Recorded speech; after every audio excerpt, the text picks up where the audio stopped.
Met yet. I'm Kirk Wright. I'm the product manager for ePowered MediaCast. Just joined Enron at the end of June. Came to Enron from Intel. Was at Intel for the last 4 years doing software product marketing, and was most recently in their communications and internet server division, focusing on selling servers and software applications to ISPs. So that's kind of my background. I wanted to thank you guys for sending me a bunch of questions to help me create this agenda. What we're going to be covering is a little bit of background on the market environment, just kind of what the growth looks like. Thanks, Murat. Just tag me. What the competition looks like, how they fit into this picture. Then go into what the updates are as far as ePowered MediaCast. Go over the roadmap, some of the stream capacity, the POP rollout, talk about pricing, and introduce you to a new kind of estimating tool. It's an Excel spreadsheet that works as a calculator to help you guys in doing some preliminary quoting to customers. Go over the usage statistics, and then there's 3 other major items that are going to be covered tomorrow morning in Murat's class, and this is the customer trial process. So before you've signed up a customer and they want to put content on the network, how do they go about doing that to try it out? Obviously, what the process is once we've signed a customer to get them ingressing content to the network, how do we do that? And then Murat's going to talk a little bit about the content provider getting started guide, which is really going to be a document to help content providers in the whole steps of creating content and putting it into MediaCast. If you guys don't realize that the internet's exploding, you've been hiding under a rock somewhere. Kind of wanted to reiterate some of the growth patterns here, and this is really what enables our vision.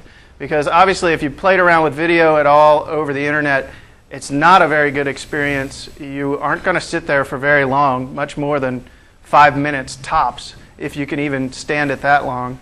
But the growth in both e-commerce and high bandwidth connections is tremendous from the year-to-year compound annual growth.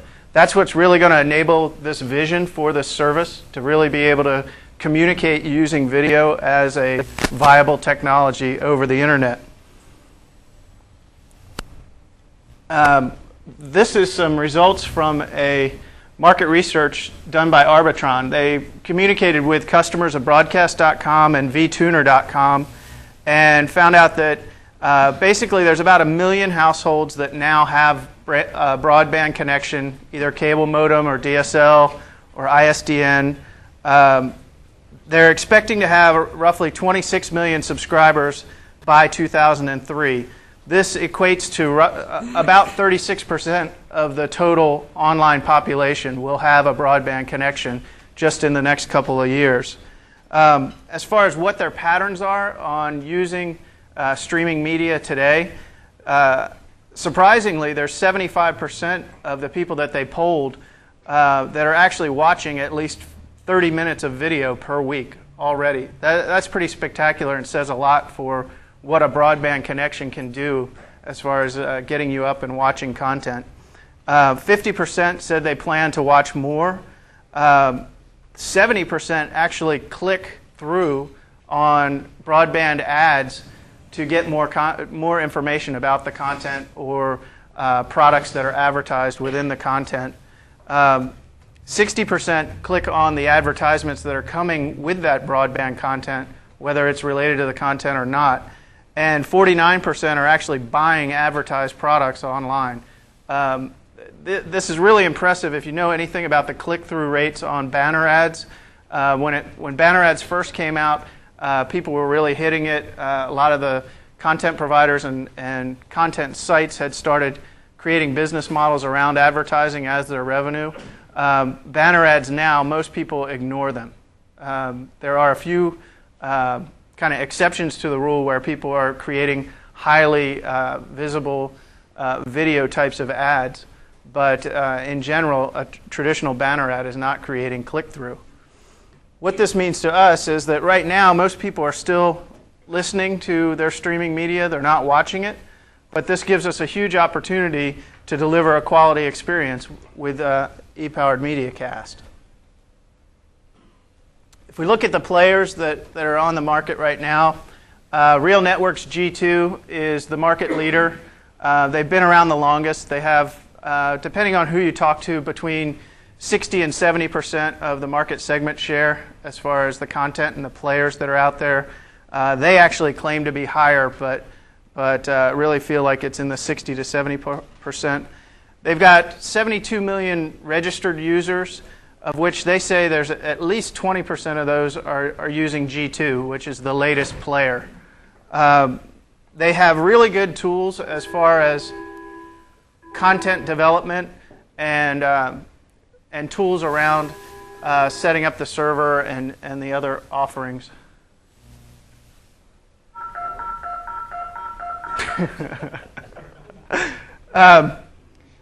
On the downside, I mean, and it really isn't a slight on them, they've been making a lot of money off of this because they require a license from the provider to actually stream content.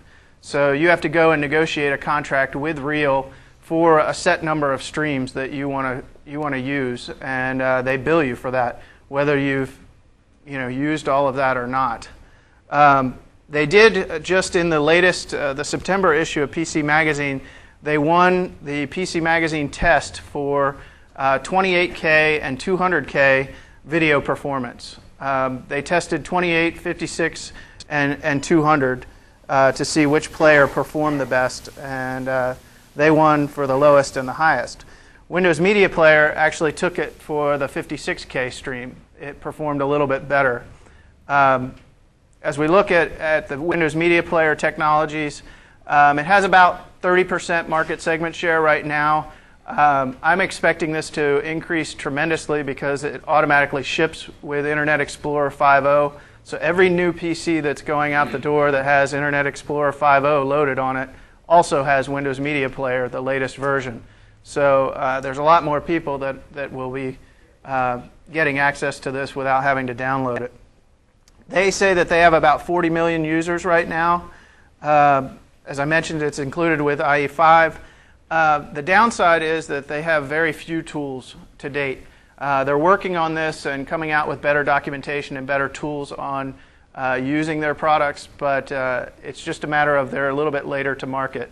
Knowing Microsoft, they'll be working on this pretty aggressively. In typical Microsoft fashion, when they come in as the underdog, they're giving it away for free. They're expecting to make their revenues by selling NT server licenses. They basically know you have to have an NT server in order to produce content and stream it out using Windows Media Player, and are relying on that. And even to the extent of when they talk about pay-per-view and doing those type of events using Windows Media Player, they reference sell you the Commerce Site Server software. So that's where they're trying to make their money right now. It did win on performance of 56K video, but PC Mag had some issues as far as the player itself and some of the where the information was located and how to get to different tools. Obviously, that'll improve with age as they set out new ones. Kirk, what do you Sure. find are the biggest challenge as we work with Real? I hear some people saying there are a lot of development things that we need to do with them. Where are the biggest challenges there for us? There's a couple different challenges. On the engineering side, it was a matter of getting to understand their organization a little bit better. They kind of have two different engineering groups, one that's very focused on the Real server product and one that focuses on consulting services. We were taking the Real server product, but we also were working with their consulting services for some of the tools and the product-specific tweaks that we wanted for our service. The challenge was that the Real server group, that engineering group, had a pretty robust QA process The consulting group did not have a robust QA process, and we actually went to their site, and it was because of our audit of their processes that we found out that the two groups weren't communicating bugs to each other. Their databases weren't linked, several of those things. We actually put 2 engineers on site at Real for several weeks over this last month to kind of work with them to improve that process. I'd say the most difficult thing was that we became their QA department to a certain extent over the last couple months. On the marketing side, some of this is probably our fault. We haven't had the bandwidth to spend a lot of time working on doing cross promotions with them. On the other hand, they kind of have a little bit of a touchy attitude towards us because they're still not convinced that we're not a competitor for their Real Broadcast Network services. So they're not real aggressive about giving any content to us rather than doing it themselves. I'm just curious, as an aside, how large an organization are they staff-wise? I don't know. The latest player to hit the market is Apple QuickTime 4.0. QuickTime's been around for a long time, 10 years or so, but for the 4.0 release early this year is the first time that it was able to support streaming media. They're probably somewhere between 0 and 10% market segment share. The big push that has gotten them into the market is they signed an exclusive with Lucasfilm for the Star Wars trailer. So anyone that wanted to see the Star Wars trailer had to download QuickTime 4.0. So that generated about 10 million downloads since April already. So that was really a pretty slick marketing campaign to really get people to use it. Because they've been around for about 10 years, they have great tools. Pretty much anybody that's been doing multimedia development, doing interactive CD-ROMs, that kind of stuff, has used QuickTime to create movies and AVIs. They work well with Macromedia, which has some other types of interactive software that allow you to actually make movies that have clickable images built into it and that kind of stuff. So the tools are great from a development standpoint. And one of the things that they've done to really try and promote it, again, it's free to anybody who wants it. They also have made their server software open source. So it's platform independent. So for us, that's a huge benefit because we don't have to deploy Apple servers everywhere to do this. We can recompile the software and put it on whichever platform we choose, Intel or Sun hardware. Do they support that? Yes. Mm-hmm. We could buy tech support contracts. I believe so. This is a bit of an eye chart, but I want to go through this just to kind of give you a feel for what the differences are in the quality stack. If we look at how people deploy servers and what their connections are, and where this is, how our competitors sit in their offerings and how MediaCast sits. So the bottom two are really single site. This would be a small office or a home office that would be producing content. They would have either a single connection or multiple connections. The advantage is that it's pretty simple to set this up, to manage it. You have, with multiple connections, you get into some redundancy if you were offering streams out of a very small business. The disadvantage is it's higher cost, you have low quality of service, and you have single points of failure as far as making these offerings out to the world. You really can't do much as far as hosting or streaming because of the limitations on the number of servers you could have into that one or two connections. The next step up is a single data center. You can think of this as having multiple terrestrial connections. The advantage for this is that it's complete outsourcing to a business to hand it off to a single data center. It gives them power backup, some redundancy. You get a little bit better quality of service that way. The disadvantage is it's higher cost. You're definitely still going to be competing for transit as far as being able to scale that way. You're very limited. It again, since it is a single data center, you have a single point of failure as far as getting that content out to the internet. But it does allow you to do moderate streaming and moderate hosting. The next level up would be if you were offering multiple data centers. Actually, an example of a single data center model is broadcast.com. They basically look at wanting to have all the servers in one place and throwing bandwidth at the problem. What they found is that it doesn't quite work that way. So they actually have started to use multiple data centers, but they still are primarily focused on being a single data center type of company. Multiple data centers give you the same advantages as far as outsourcing, power backup, redundancy, QoS. It gets a little bit more complex as far as managing that. It again increases the costs. You're still going to have problems as far as competing for transit. You're still going to be routed through the maze, so you have internet traffic to deal with as far as quality of service. But it only gives you moderate scaling capabilities. This does allow you to do much more of hosting of distributed applications as well as moderate streaming. The example I use here is Interview, because they have about 5 to 7 data centers where they're co-located around the U.S. The next step up in the quality stack to get a better streaming experience and better delivery of that content is to have hundreds of distributed servers, again using terrestrial connections. This gives you the moderate capability of outsourcing. You can serve millions of streams at that point. You've scaled up to a much more robust delivery platform. It gives you higher quality of service because you're closer to the end users. You really don't have any kind of single point of failure. You have some natural redundancies built in. So it scales pretty well.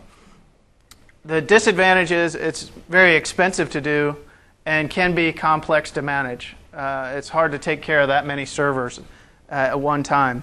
The people that are doing this are delivering a lot of streams. They have high streaming capabilities. They have high capabilities to do web hosting, video conferencing, and any kind of low latency transactions. Having the distributed servers is a much better route to go. The examples of this would be Akamai and Sandpiper. They're co-locating servers in ISPs and distributing this within different ISP networks and different backbone providers. The top level, which is going to give you the highest quality, is actually doing hundreds of distributed servers, but having them connected to the internet via satellite. It's very inexpensive to support large numbers of servers by sending content down from a satellite. The difficulty comes when you actually want to send data back the other way. So it limits the interactivity because the upstream speed is very slow as opposed to the downstream is very good.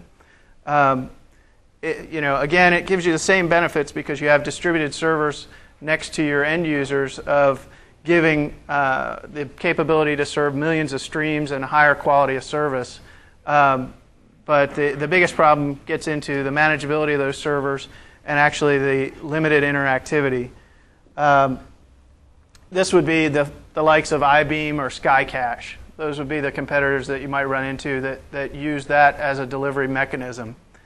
What we offer is probably the highest combination of the whole quality stack once we get everything fully deployed. We have the multiple data centers, which is the approach of locating in the ISPs like Internap, where we kind of have some transit set up with Level 3 and WorldCom to kind of get multiple ISPs attached to us that way. We have the hundreds of distributed servers in our e-powered ISPs, and later in the year we'll be rolling out satellite delivery of content, which will give us the reach to the POPs that aren't on our radar screen as far as hardwiring, but give us availability into smaller market segments. So we'll be able to compete very well from a quality perspective against our competitors. Can you talk about the satellite strategy we're going to have any further? As far as like which towns we're going into, or what our goals are reach-wise. Okay, I'll touch on that a little bit later. Okay. So if I don't answer your question, remind me. Just to kind of give you a summary of kind of our three biggest competitors that have the most similar type of support. I've been sending out the silver bullets, but like I know I get a lot of email too, so you may not have read them, so I wanted to kind of summarize them here for you. Interview probably has the best capabilities as far as supporting all different types of streams. They additionally can support Real, Windows Media Player, QuickTime. They do MPEG, they do AVIs, they do JPEG. They're offering encoding services through a partnership with encoding.com.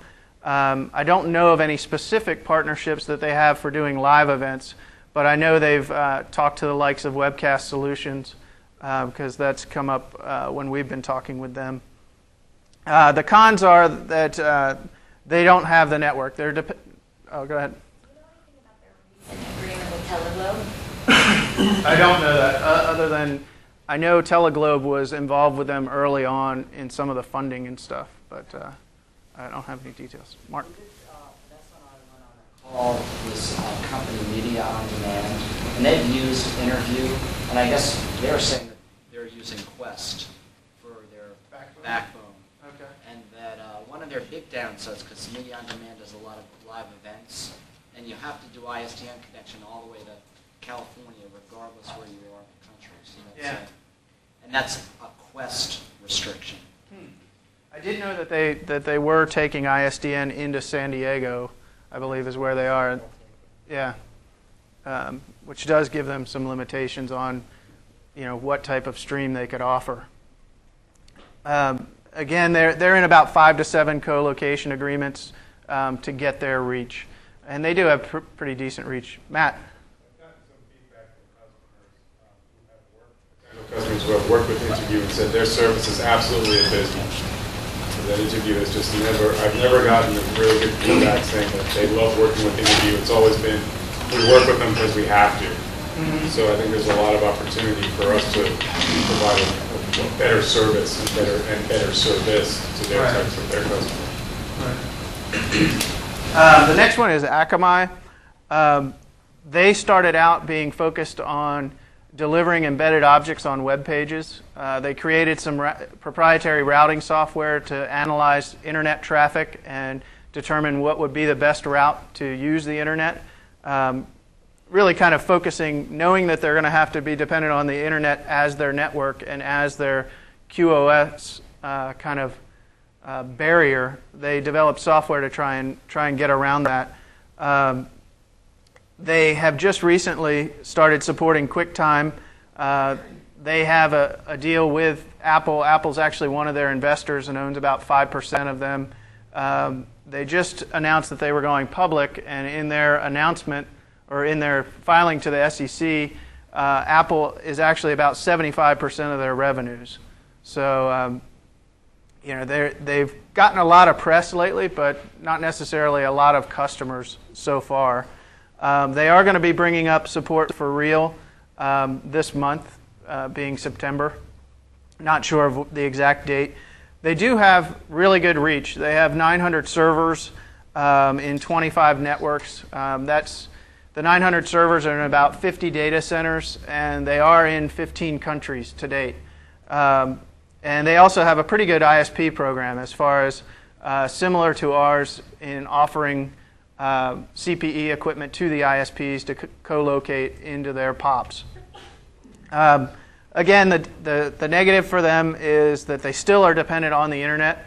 So whether it's an on-demand or a live event, especially a live event, they have a lot of problems as far as the other internet traffic that they've got to fight with. And then on the on-demand, you just never know where the peaks and valleys are. Their software tries to get around that, but it doesn't necessarily always work. Lastly, Sandpiper. They kind of came at it the same way as Akamai. Last October, they kind of launched with a service to actually have the actual HTML as well as the embedded objects on a web page distributed as close to the end user as possible using distributed servers. They have about 400 servers in 25 different ISP networks and backbone networks. They're currently only offering Real G2 as their streaming format. They just brought that support up within the last month or so, so they really haven't had it too long. They have a pretty good reseller program. They're offering web developers, so anybody that wants to actually that has a business creating websites and that kind of stuff, they can resell Sandpiper's services. They also have an ISP program where they have two classifications: a premier level ISP, which they actually give the CPE equipment to for free and help with the installation, and then they have just the regular member, which they make that ISP pay. And I don't know whether they make them pay the whole amount or not, but they pay some portion of the cost of the CPE equipment to be put into that ISP. Downsides, again, they're dependent on the internet, so they have to fight for the bandwidth and the traffic that way. And currently they have no Windows Media Player or QuickTime support, although they have already started talking about supporting this, and it's only a matter of time for them to roll it out. Sure. I haven't spent a whole lot of time looking at them. They seem to be kind of in the same realm as Interview as far as how they're getting their reach and going about the services, but I haven't seen a whole lot on them. Have you gotten much info from the field as far as your customers looking at them? Well, there was a guy that I just went to go see on Friday that was doing a deal with the government. But actually, I got their proposal. Oh, okay.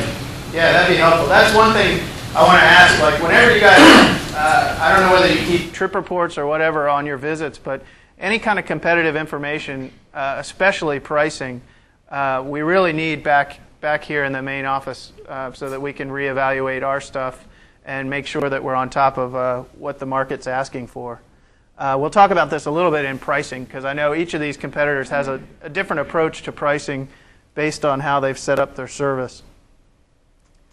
So now I'm going to jump over to our offering, which is going to turn out to be quite a bit better than what the competitors have.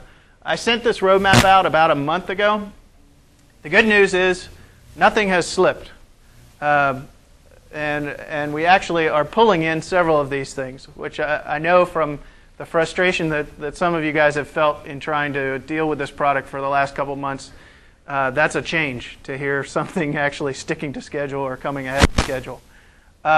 Currently, we'll be releasing, we can actually take true content and start doing it this week. QA has finished looking at the product, and they feel that the quality is high enough now that we can actually start taking content and offering the service for real rather than just trials. Donald. You say that they found that the quality was high enough. What parameters were they evaluating? Well, we had a pretty substantial test plan, but some of them were around the memory leak and some other issues that we were having with Real. And we've either created workarounds to be able to deal with that and give the level of service that we think is comparable. But the main thing is looking at the mean time between failures, and as well as the performance data on number of streams that each server can support at a certain rate. And we'll actually cover that in the streaming capacity, but that's kind of the general parameters. What this means is that we can do G2 low bit rate and high bit rate content. We will have Windows Media Player support in limited release kind of in September with full release of the low bit rate in October. And actually I have some more detail on this quarter in Q4 that I'll show you in just a minute. In Q4 we expect to have the Windows Media Player high bit rate stuff up and running. We expect to have the multicast fully supported within our internal software. Pay-per-view, what we're doing right now is when we talk about pay-per-view internally or in the product engineering team, we kind of break it into three parts. There's the transaction, which is like taking someone's credit card. Then there's the authentication, which is when somebody gives out a username and password. And then there's actually streaming the content. And so right now, obviously we can support a pay-per-view event if the host of that content takes care of the transaction and the authentication, we certainly, once they hand off a URL, can stream that content. What we're looking at doing in Q4 timeframe is actually taking the authentication piece. So if someone is given a username and password, we could actually provide the authentication part of it. And then looking into year 2000, we want to take the next step, which is actually offering the service of processing the transaction, processing the credit card, that type of thing. So when we talk about pay-per-view, those are kind of the three steps to look at and what I mean here. The other thing in Q4 is offering a GUI for content management. So a content provider right now basically is looking at their FTP application, which, depending on which one they use, is either a command line or it might have a little bit of an interface, but it's not a truly drag and drop type of GUI interface. And so we're working on that to make it simpler for people, content providers, to log in and manage their own content and move things around and take it off or add it. Q1 timeframe. Actually, in Q4, one of the things that we're looking to pull in, we've been trying out the plugins that support MPEG 1.2 as well as MP3 formats, and it's looking like around November timeframe we're going to have the MPEG support and the MP3 support with using the plugins that go into Windows Media Player and Reel. So that's one of the things that looks like we'll be able to pull in from Q1. Excuse me? What are going to be the flavors of multicast that you're going to make available? Shauna, you want to take the... for you guys... What is the flavor of multicast you're going to make available? The flavor of multicast? Yep. It's either going to be, either it's going to be, it's going to be independent, protocol independent, or it's going to be DVMRP, it's going to be MOSPF, it's going to be set dense, it's going to be set sparse. Network engineers defining it. Okay, so I'll make a note to... Which flavor?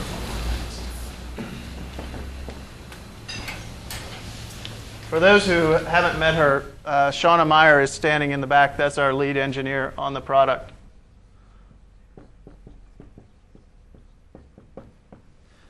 Okay, so Q1 we should have the QuickTime support.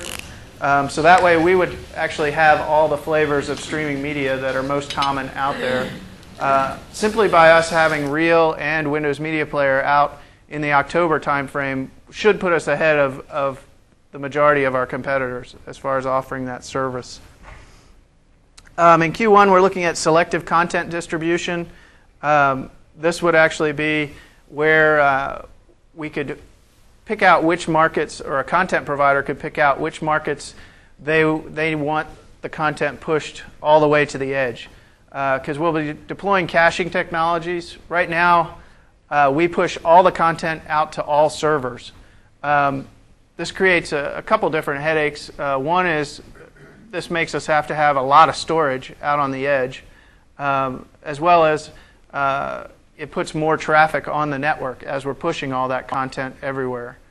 So what we're going to be doing is deploying caching technology so that only a certain percentage of the content actually goes out all the way to the edge. The rest of it resides in content servers that are at our POP facilities or one step back from the edge. And so we selectively can place content close to the user. We also will be rolling out satellite distribution. I'll talk about this a little bit further in the next slide. And as we look out into like Q2 timeframe, this is where engineering is going to be looking at security issues such as digital watermarks and some different types of advanced stream monitoring. So being able to tell people exactly how many packets were lost in the stream and those kind of usage statistic criteria. We want to enhance that and be able to offer that level of service to that detail to our content providers. Hey, Kirk. Yeah. What is the date of the 1.0 release? It's right now. That's what I just said. This week we can take the real content September 1st if you want an actual day.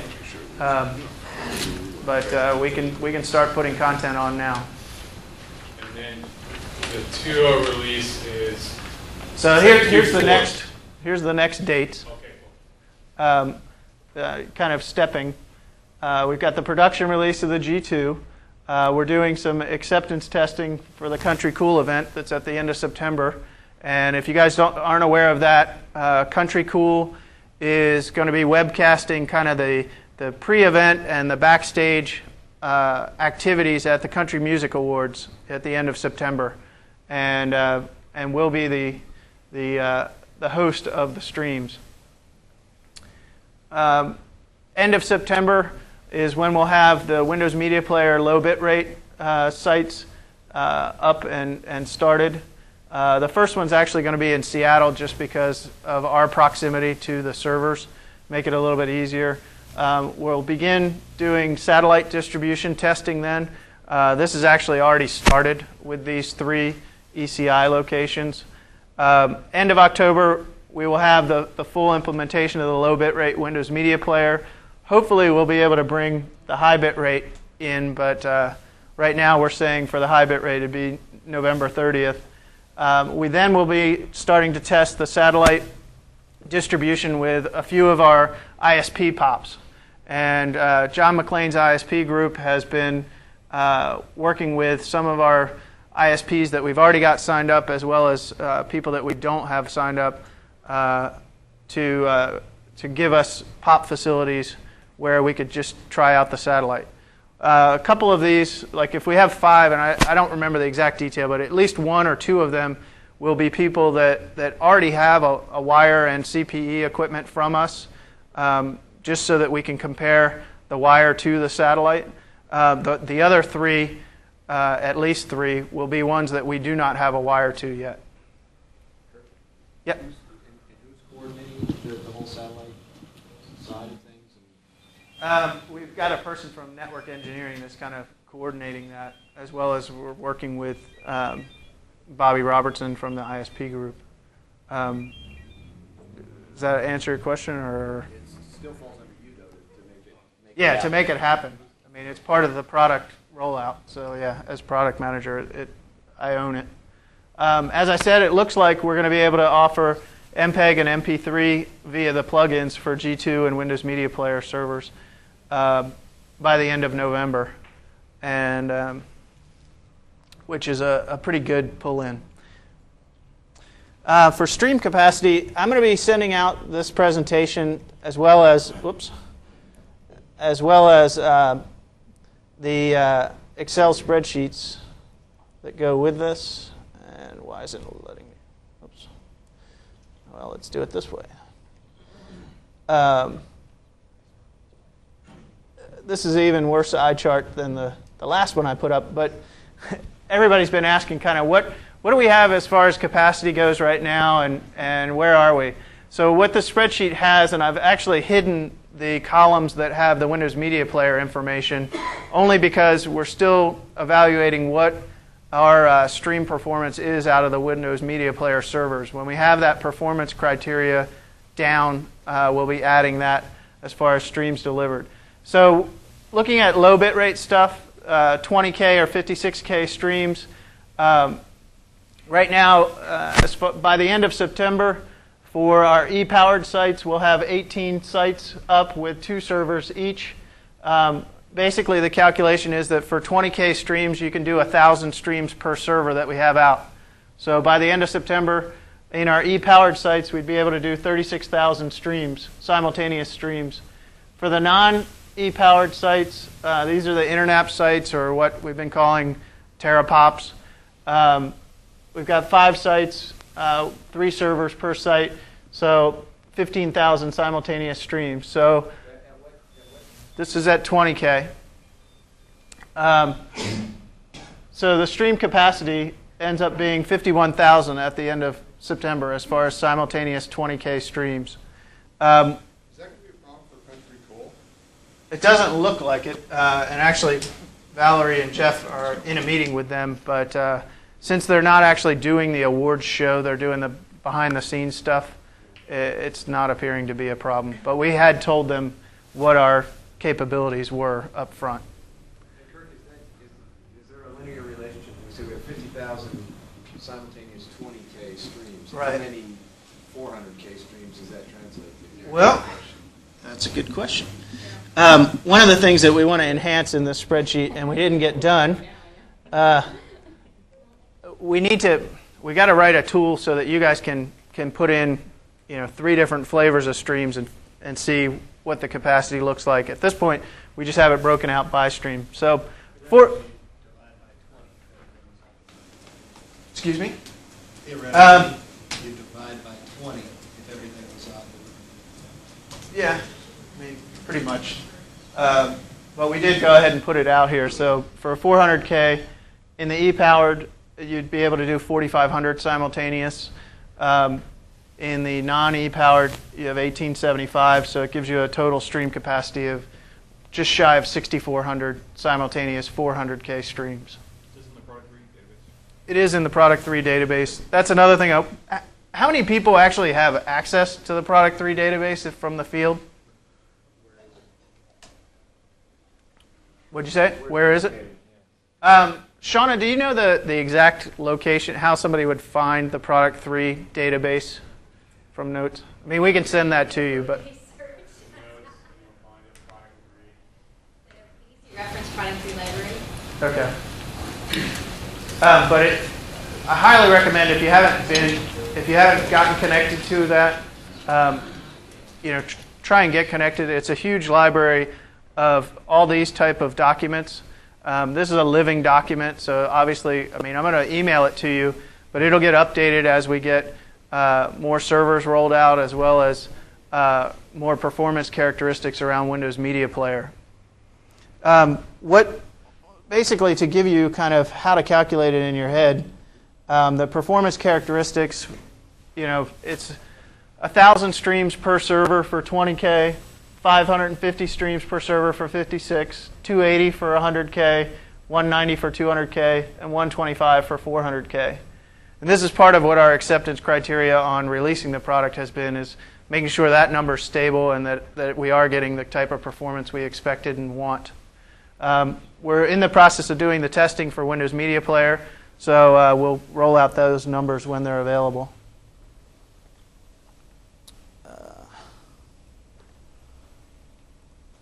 On the POP rollout, this again is a document that is linked to in the Product 3 database. It gets updated weekly, if not daily, but this is kind of how things were at the end of last week. For our city POPs, we had 7 co-location POPs completed to date, 4 permanent POPs completed to date. Number of cities that have either type is 9. Our goal by the end of the year is 26 cities, so we have 17 left to go. For ISPs, our goal by the end of the year is 67 ISP POPs up and running. To date, we have 9 completed. We have 33 that we've secured orders to. We were making some changes to what the actual CPE equipment was, so that caused some delays in rolling out to those ISPs. But we've got that spec done, and now those orders are being fulfilled and installed. So we have 25 orders to go, and it's going to require a pretty fast clip as far as rolling this out. To meet our end of the year goals, we'd need to install 3.2 ISP POPs per week to catch up with where we wanted to be. So, Kirk, that number of 67 is the number that we should be sharing with customers? Yeah, I think that's a safe number to use. And I actually think I'll include that in the email with this presentation. Wanted to take a few minutes and go over the standard pricing, make sure everybody's working off the same price sheet, because there was an earlier price. I would use this strictly for estimating purposes, not to actually give them a true live or on-demand, whatever. Traffic load, whatever they think their peak number of streams are, and the percentages around those streams.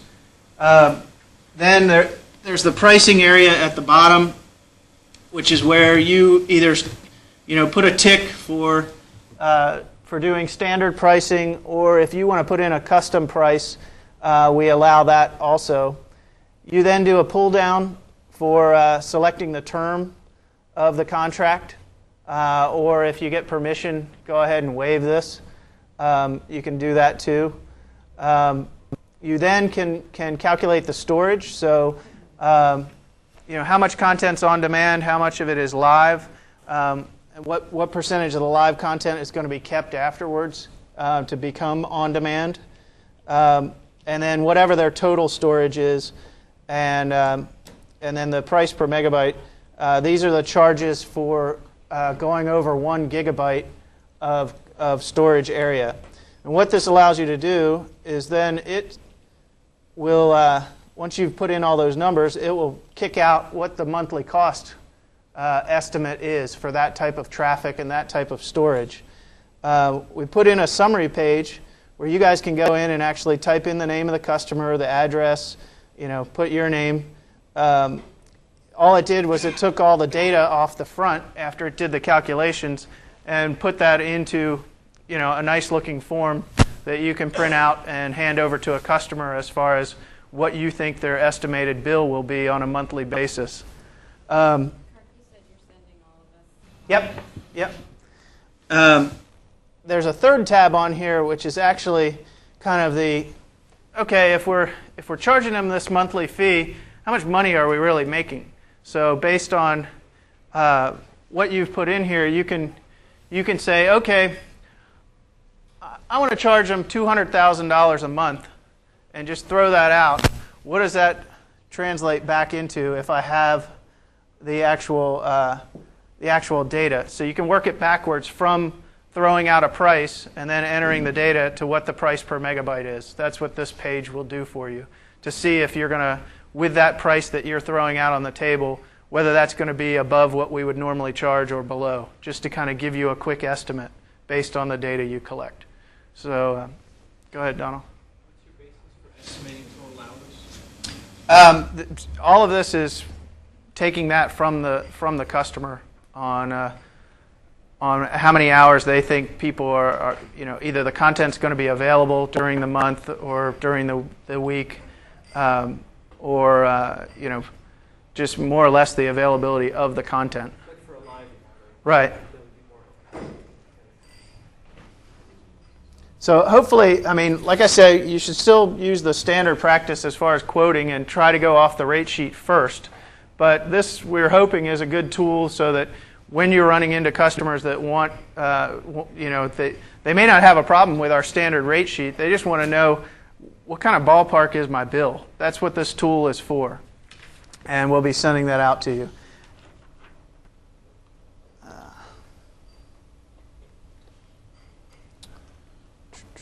And I got to hurry up so you guys can, certainly you'll ask questions. But Jeanette kind of covered this. The billing is all being done kind of in a coordinated fashion across the products. She showed you the step-through billing process. It's the same for product 3 or MediaCast as it is for transport. Monthly billing cycle, the process is manual right now, so we look at the log data and generate the bill that way. We'll be giving weekly usage statistic updates to your customers. Live events we can handle on a special case. So like Country Cool, they asked for a 12-hour turnaround on that. And we checked with our billing guys and they can support that. So live events, keep that in mind, but it's certainly something that we can work with you on. And then the automated software to do all this comes out in December. Usage statistics. What we'll be providing to the content providers is the number of viewers that have actually looked at the streams, clicked on the stream, what the average time of viewing was for a particular clip, the total minutes viewed for that clip at the end of the month or at the end of the week, viewing statistics by region. So obviously, since we're doing revenue shares with ISPs, we need to know which POP is actually streaming that content out. So we can look at that and work backwards and say, okay, you had people in Dallas and people in Miami and people in Portland that were watching this particular stream, so that then they can market their services better to those viewers. There'll be viewing statistics by bandwidth. Obviously, people will be taking one piece of content and encoding it, say, at 28, 56, and 200. maybe even 400 also at the same time. That'd be 4 different streams for the same piece of content. They'll want to know, how many people are actually clicking on that high bandwidth content. Is it worth my time right now to actually do that? Am I making an impact? So we're going to be giving that type of information. And all the detail as far as per file, how many megabytes were streamed of each particular file. We're also going to be summarizing what the top 3 peak times were during the month as far as traffic goes for on-demand, to kind of help them know when people are touching this stuff, or what, if they change their content around at a particular time, how that affected them. And then, as I mentioned, weekly updates. So kind of to summarize and leave a few minutes for more questions, we can do G2 now. We'll have Windows Media Player in October. Should have 173 servers and at least 58 POPs by the end of the year. A lot of our competitors quote things that way. You can easily say this and be comfortable that we'll hit this. I expect it to be larger, actually. And lastly, you've heard a lot about the EIN, and that's why I didn't really talk about it, but that's really kind of our gold nugget behind this, is that we can deliver high QoS because we have the network. This is especially the case for live events. Obviously, all of our competitors have to fight the last mile problem. We all have that as far as getting actually to the user's desktop. But we have the benefit of having our own network to deliver the content to our edge servers in a high quality way. Roll this all up, we're going to be able to deliver a better experience than our competitors very quickly. As we get more formats supported, we're going to be able to beat the competition with the level of quality and with the experience that we can provide. So kind of my call to action to you guys, go ahead and close real G2 content deals now. Start looking for your Windows Media Player deals. We would like to be able to get content from you guys for Windows Media Player for our own internal testing as well as customer testing now.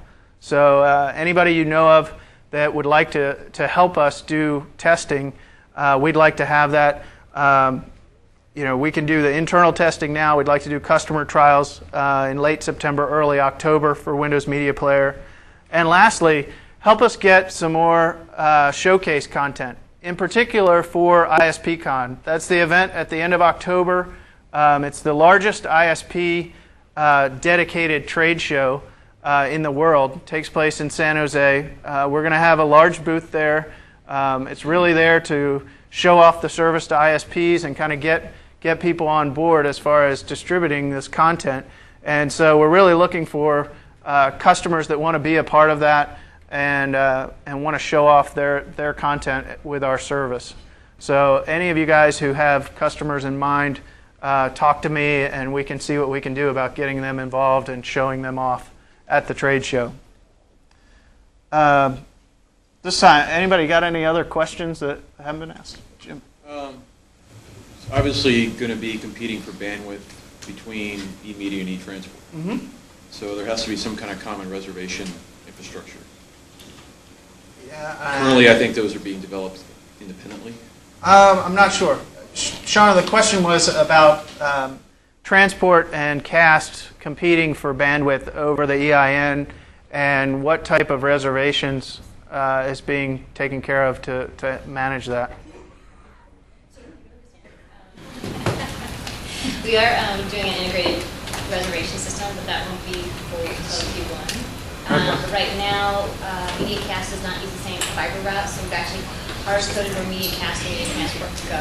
So MediaTransport uses the lower half of the network, and MediaCast uses the upper half. So we've actually done some manual configuration to ensure that there's no conflict between the streams.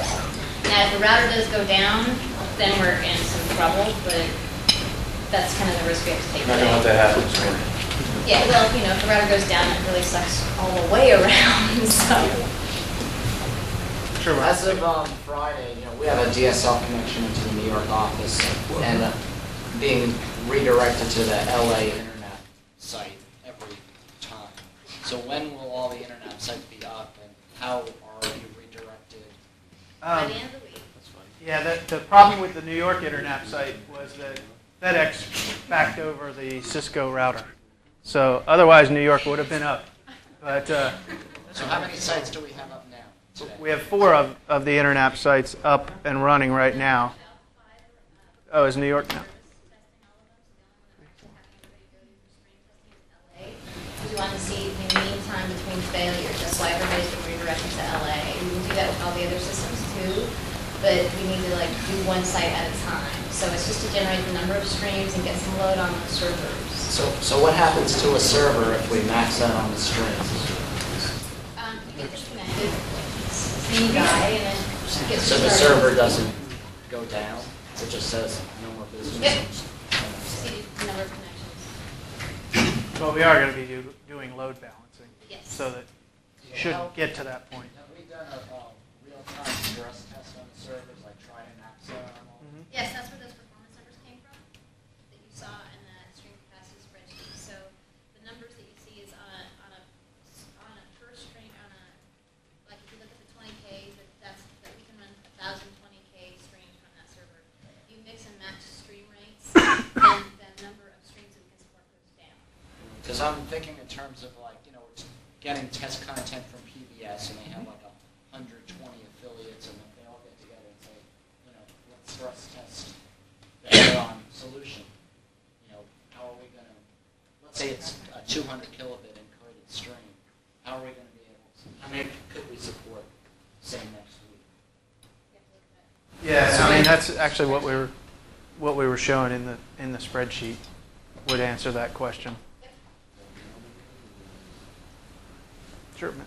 How soon do you think we're going to, people just want to check out the content, just view it from one of our, or connected to somebody? Are we connected in the office here in Portland? Yeah. And enabled ISP and e-powered ISP? Well, Yes, yes, we are e-powered.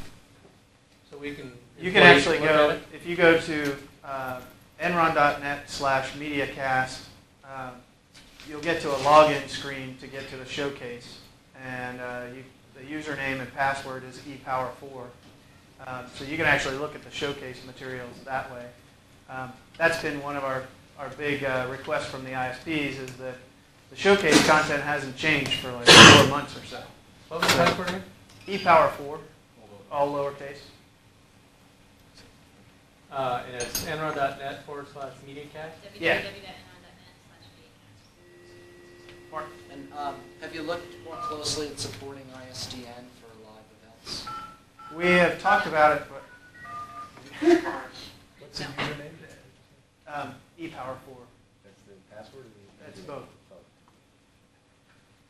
But yeah, so far, I mean, ISDN, we've gotten requests for it, but it requires a lot different setup than what we've planned for. Think about what our philosophy is, pure IP, ISDN, and One thing I forgot to mention, we are talking to about 5 different encoding companies so that we can try and partner with them. Hopefully we'll have some relationships in place by the end of next month so that we can offer a more complete solution, because I know that's been a request that's come up pretty frequently as far as can we do encoding. We're also been in talks, and I think Matt Harris already left, but there he is. With it, level 3 as far as providing T1 connections as part of the solution also. But we haven't gotten to closure on what the offering looks like. But that's kind of a heads up of what's coming that wasn't presented on the roadmap.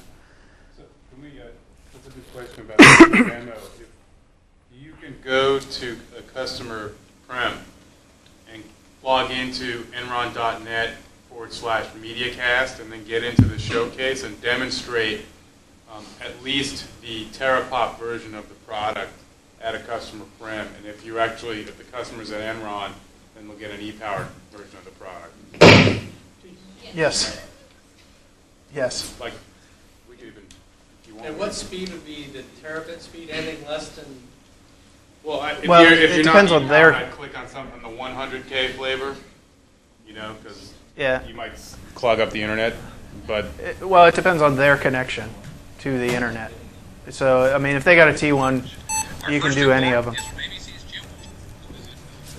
question, what role do you play personally in determining live events, whether it's through or not through the live event? Actually, it's more through the sales team. I mean, the offerings have, obviously, some of it is dependent on the timing of the events. Typically, we want to have a T1 as the smallest possible connection into our network. That's taking roughly 60 days to provision. I think we had a little bit better experience with Country Cool than 60 days, but the norm to expect is about 60 days to get a T1 provision. Yep. And so we need to move on. I did include in this, for people that are new to the internet, a couple good books to look at. These two right here, How the World Wide Web Works and How the Internet Works, you can read these in about 2 hours. It's a lot of pictures, a lot of high-level description, but if you're not familiar with how the Internet works, these are really quick reads to kind of give you an overall understanding of what the Internet looks like. If you want to get into more of the technical stuff, these two at the bottom, the Essential Client Server Survival Guide takes a great look at client-server networking. It goes through all the offerings like e-commerce, streaming media, all those types of applications. It would be good to read as far as getting prepared when we do more of a push into e-commerce. And then the Essential Guide to Telco. If you're new to the telco world, this is a great book on networking and telco type of stuff. So that's kind of my presentation, and I'm going to hand off to Andy Moss, who's on the phone, hopefully. Yes. I'm going to email it.